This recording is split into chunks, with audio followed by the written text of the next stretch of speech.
Hello friend good afternoon welcome back to my channel. तो তোমরা সবাই কেমন আছো? আশা করি ভালো আছো। দুপুরবেলা একটু আম নিয়ে বসে গেলাম, মেয়েকে একটু খাওয়াবো, আমি খাবো বলে। মেয়ে তো অল্প স্বল্প খায়, ও তো কিছু খেতে চায় না, তবু আমি চেষ্টা করি সব কিছু যাতে ওকে খাওয়ার শেখানো যায়। সব কিছু তো খেতে হবে, তার জন্য তো একটু বসেছি। ও বলছে খাবো না, তো আমি এইভাবেই ওকে খাওয়াই। আমটাকে নিয়ে চামচ দিয়ে টুকরো টুকরো করে ওর মুখে দিই, তাহলে যদি একটু খায় অল্প স্বল্প। তো আমটা কিন্তু কোনোটা মিষ্টি কোনোটা টক, তার জন্য টক হলে না ও খেতে চায় না। তো যাই হোক, ও বসেছে, তো আমি খাওয়াচ্ছি আর ওকে টিভিটা চালিয়ে বলেছি তুমি টিভি দেখো, আমি রান্না সেরে নিই। তো এখন রান্না করেছিলাম, আমি মিক্সড ডাল রান্না করে নিয়েছিলাম। তো এখন আমি মাটনটা করব, সবাই যেভাবে করে আমিও ঠিক সেইভাবেই করি। আর আমি ম্যারিনেট করে আগেই রেখে দিয়েছিলাম ফ্রিজে, সেটা আর ভিডিও ক্যাপচার করিনি। এখানে সব জিরা, ধনিয়া, হলুদ, লবণ, তারপরে একটু টক দই দিয়েছিলাম, দিয়ে ভালো করে মেখে রেখে দিয়েছিলাম। তারপরে রসুনটা আমি সম্বাসে দিয়ে দিই মশলার সাথে। তো এখন দেখো কি সুন্দর করে মেখে রেখেছিলাম। যাই হোক, তো এখন তেজপাতা আর শুকনো মরিচ আর পেঁয়াজগুলো দিয়ে দেবো ভালো করে। এই পেঁয়াজগুলো হয়ে গেলে ব্রাউন কালার, তারপরে আমি মাংসটা ছেড়ে দেবো। আসলে কি, আমি মাটনটা একটু মানে খাই না, পছন্দটা একটু কম করি। আমার হাজব্যান্ড খুবই ভালোবাসে মাটন খেতে। তো যাই হোক, আমি রান্না করছি, আমি আলু আর একটু ঝোলই খাই। আমি চিকেন একটু হলে খাই, না হলে খাই না। আর মটনটা কি একটু অ্যালার্জি হয়ে যায় আর কি শরীরে, তার জন্য আর বেশি খাই না। তো আজকে অল্প বৃষ্টি ভাব হয়েছিল, কিন্তু বৃষ্টি সারাদিন হয়নি, কিন্তু বিকেলবেলা আবার বৃষ্টি ছুটে, মানে এত বাতাস ছুটেছে। এখনের দিনটা না খুব মানে কোন সময় রৌদ্র ওঠে, কোন সময় বৃষ্টি হয়। আর কাপড় চাপড় কিছু শুকায়নি, তো কিছু কাপড় বাইরে দিয়ে এসেছিলাম ধুয়ে, তো এসে আবার রান্না বসিয়েছিলাম। তো তোমরা কে কী খাচ্ছ আজকে, আর কে কে চিকেন মাটন কোনটা তোমরা খেতে ভালোবাসো কমেন্ট করবে। আর ভিডিওটা ভালো লাগলে অবশ্যই লাইক করে দিও। আর কি বলবো তোমরা ভালো লাগলে তো অবশ্যই লাইক করবে, বলতে হবে না।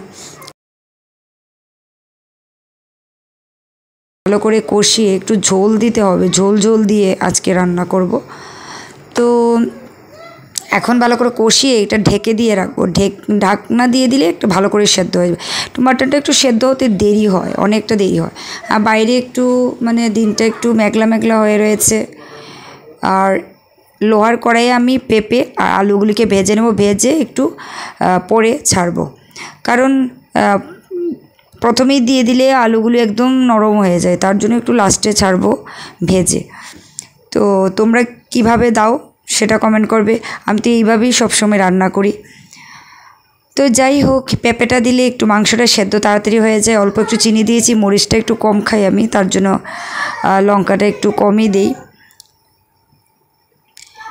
আর এখন একটু কষানো হয়ে গেছে, দেখতেই পাচ্ছ বন্ধুরা কি কালার, দারুণ কালার এসেছে। টেস্ট তো হবেই, আমার রান্না আমি টেস্ট বলি, কেউ না বললেও। সাধারণ হয়েছে আসলে রান্নাটা। আমি তো ভিডিওটা পরে আপলোড দিচ্ছি, খেয়ে দেখেছি, প্রচণ্ড টেস্টি হয়েছে।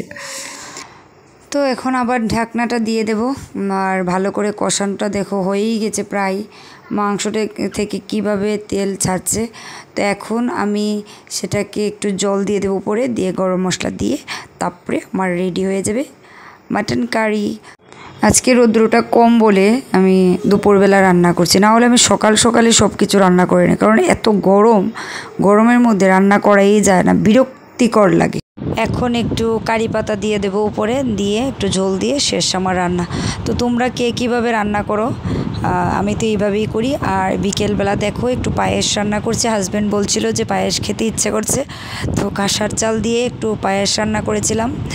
আর পায়েসটা লুচি দিয়ে খেতে খুবই টেস্টি লাগবে। তো বিকেলবেলা আসলে তারপরে দেবো। তোমার সব রেডি হয়ে শেষ হয়ে গেছে। এখন মেয়েকে নিয়ে একটু খেলাধুলা করাবো, ও সাইকেল চালাবে।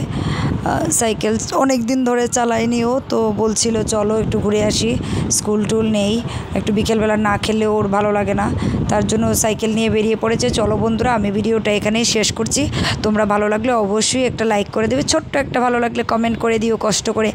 তো চলো বন্ধুরা, টাটা। তোমরা সকলে ভালো থাকবে, ঠাকুরের কাছে এটাই প্রার্থনা করি সব মানুষ যাতে ভালো থাকে, আমিও যাতে ভালো থাকি। যেখানেই ভিডিওটা শেষ করছি, tata, bye bye, take care.